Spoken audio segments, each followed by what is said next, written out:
आपको याद होगा कि हमने साइफर के ऊपर किस तरीके से बात की थी। खान साहब को ना एक भुट्टो सिंड्रोम है, वो आए भुट्टो साहब खत ले रहा था तो खान साहब ने भी यूं करके खत लहरा दिया। अच्छा, उन्होंने कहा मैं भी ऐसे ही करूंगा, वो खत लहरा दिया उस और सिर्फ अपनी सियासत के लिए और इक्तदार में वापसी के लिए उन्होंने एक चीज की, ठीक है ना। उसके अंदर कोई सच्चाई नहीं थी, सबको पता था, लेकिन पूरे 6-8 महीने साइफर हम डिस्कस करते रहे ना, जब तक कि पीटीआई ने फिर खुद ही अपने आप को डिस्टेंस भी कर दिया, अमेरिका के साथ के नहीं है, इंपोर्टेड को एक्सपोर्टेड बना दिया, फलाना फलाना। तो वो चीज डिस्कस तो होगी। ये बयान में कोई ज्यादा नई चीज नहीं है। इसके अंदर जो चीज जो इंपॉर्टेंट है वो हम लोगों ने पहले भी रेज की कि आजम खान मेरे ख्याल से जो नई चीज नहीं है वो इसलिए क्योंकि ये जितना एक झूठा बयानिया था, इमरान खान साहब खुद ही अपने बयानिए को एक्सपोज कर चुके हैं, तो कोई तीसरा आके क्या करेगा? नहीं, बट यहाँ पर कौन कर सकता है वो? देखिए, यहाँ पर इम्पोर्टेंट चीज ये भी है ना कि अगर कानूनी तौर पर अब उनको वो इम्प्लीकेट कर रहे हैं, साहब कानूनी तौर पर इम्प्लीकेट कर रहा है, और फिर इसकी मुझे एक बात बताएं अरीना, कानूनी तौर पे अगर एक क्लासिफाइड डॉक्यूमेंट मिसिंग है, कैबिनेट को पता होगा, खान साहब खुद आके कह चुके हैं कि पता नहीं कहां गुम गया, तो इसके बाद आपको किस एविडेंस की जरूरत है? If the document is missing. नहीं, मेमल आप जो मिसाल, सर एक सेकंड, मेमल आप जो मिसाल दे रही हैं वो इसलिए गलत है क्योंकि साइफर के बारे में तो एक्स प्राइम मिनिस्टर ने आके ये बात की ना, और उस वक्त भी ये सवाल उठा कि उस साइफर का हमें क्या पता, आप पब्लिक कर लें उसको। वो पब्लिक नहीं कर सकते थे, उन्होंने कहा जी ये ऑफिशियल सीक्रेट एक्ट है। एक मिनट मेरी बात कंप्लीट होने दें। यहां एक ऐसे डॉक्यूमेंट की बात हो रही है जो लीगल है, जिसके बारे में ये जरूरी है, क्योंकि एक कोर्ट में एक चीज है, ये बुनियाद बनेगा उस केस की, जो ऑफिशियल सीक्रेट एक्ट का अगर केस बनता है, क्योंकि हमें ये भी नहीं पता कि कोई एफआईआर है या नहीं है, हमें ये भी नहीं पता। साइफर की इंक्वायरी तो कर रहे हैं ना, साइफर की इंक्वायरी, साइफर के बारे में एक चीज कह दी गई है ना कि इसको पब्लिक नहीं कर सकते क्योंकि ये सिक्योरिटी का मामला है, नेशनल सिक्योरिटी, आपके ताल्लुकात खराब हो सकते हैं। उस पर वो साइफर के कंटेंट पे बात नहीं हो रही थी, साइफर को वो जो बात कह रहे थे, देखिए एक तो नहीं, मैं सिर्फ ये बात करूं, मेमल मेरी बात तो कंप्लीट हो जाने दे प्लीज।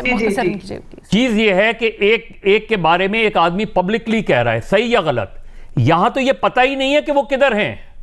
यहां तो एक शख्स के बारे में आपको ये पता ही नहीं है कि उसे किस मैजिस्ट्रेट के सामने पेश किया गया पब्लिकली, जो जाहिर है इन कैमरा ट्रायल नहीं है, ये एक मैजिस्ट्रेट के सामने किस कोर्ट में पेश किया गया, किधर है 164 का अगर किसी वजीर आजम ने ऑफिशियल सीक्रेट्स एक्ट की खिलाफ वर्जी की और एक क्लासिफाइड डॉक्यूमेंट लहराया वहां पर या उसके बारे में गलत कोट किया, तो सर वो भी गलत है। कर रहा है ना, नहीं मैं तो, लेकिन उसको इससे तो कंपेयर ना करें, खुदा के लिए इससे कंपेयर तो ना करें।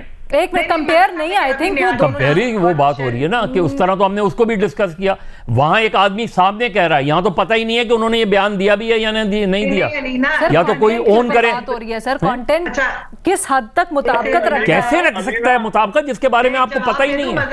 ओके सर, एक मिनट न्यायी साहब मेमल का जवाब लेने दे सर, एक सेकंड में आपके पास आ रही हूँ, पूरा टाइम दूंगी। मेमल जी, पहली चीज ये है लीना कि ये बात तो हम लोगों ने इस शो के अंदर शुरू से ही कही है कि वो किधर है, वो कहाँ पेश हुए, वो सामने है। अच्छा, न्याजी साहब शहजाद वगैरह जो बात कर रहे हैं उससे तो ये भी है कि हो सकता है वो खुद भी अब पेश हो जाए, सामने भी आ जाए किसी दिन। सबने प्रेस कॉन्फ्रेंसेस भी किए ना, तो आजम खान साहब भी ये चीज आके कर लेंगे। उसके बाद इनके बयान के अंदर जो चीज है, मैं तो ये बात करी कि इनके बयान के अंदर कुछ नया नहीं है।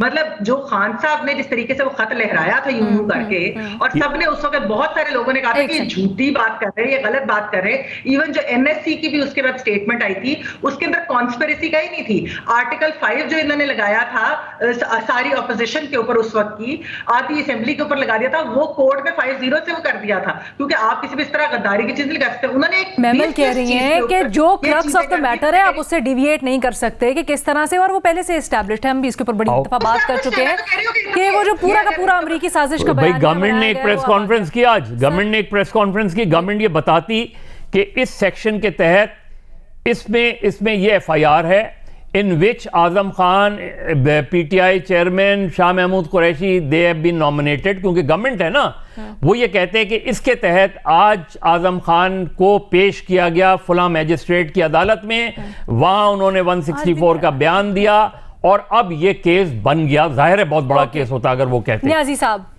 साहब देखिए जी, पहली बात तो ये है कि हम ऐसी बहस बन जाती है जो कि मेरा ख्याल आज मौजूद नहीं है।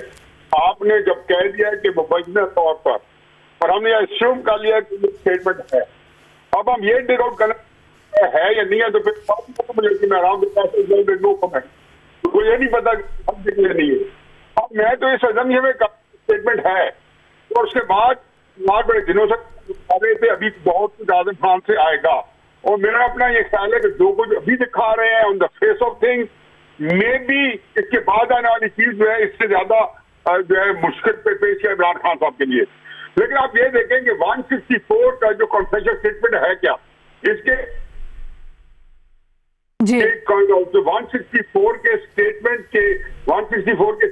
के अंदर आपको मीनिंग आपका अरेस्ट हो उस। अच्छा, दूसरी बात ये है कि आपने ये उन्होंने कॉन्फिडेंशियल स्टेटमेंट दिया है जी, ये इसको ट्रायल कोर्ट में अगर उसे डिनाई नहीं करते वेहेमेंटली कि ये मुझे जो है कोर्सिव कंडीशन में लिया गया, तो ये इसको एविडेंस के तौर पे इस्तेमाल होगा, यही 164 कहता है।